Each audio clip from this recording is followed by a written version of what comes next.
The situation is getting much tighter. Back in October, November, we did an inquiry of the Select Committee into the availability of labour, and at that time there was still enough EU nationals coming across.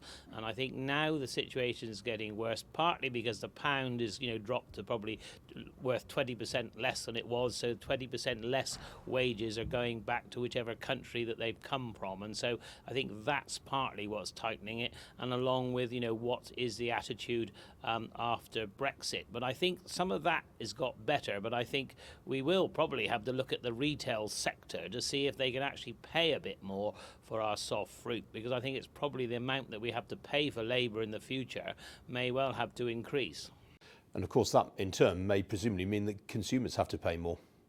Yes, but of course don't forget your imported fruit and veg will also be more expensive because of the fact that it's being bought by pounds into euros, and the pound buys less euros. So there is a possibility that if we deal with this properly, we can get the right level of support for wages in this country to get the fruit and vegetables picked. Because what I don't want to see, or anybody wants to see, is our fruit or vegetables wasted in our fields. And I think that's really where, and of course soft fruit in particular, and also very many vegetables, they are so perishable, and they need to be picked probably within a few days to be absolutely right for market.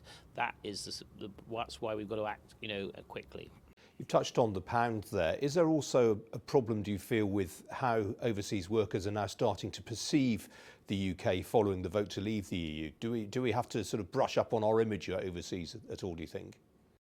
I think we probably do. I think it's improved a little bit, and I think people perhaps, I don't think they're not necessarily coming because of our attitude towards them. I really do think it's more of an economic situation. So therefore, if you're doing work in Germany or France or elsewhere especially in the Eurozone, you even if you're paying slightly less wages than what we're paying in this country, when you convert the pound back into the euro, they're still losing out in this country, and so therefore I think this probably, and perhaps if we could put our wages up just a bit, it may well help to have local labour as well into our fields, which we seem to lack a great deal of at the moment.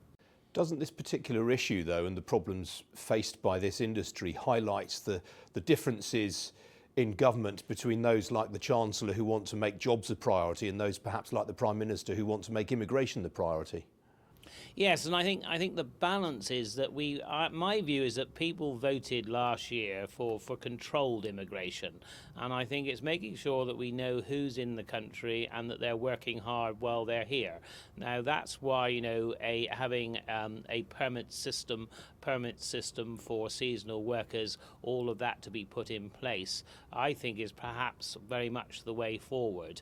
But I think it's also making sure the economics are right, because if you don't have enough labour to pick your fruit and pick your vegetables, if you're not careful, you'll just export all that industry, all that growing of great British fruit and vegetables abroad, and that's what I'm also concerned about. The individual growers, and also the fact that we may become less secure in our fruit and vegetable industry than we are already.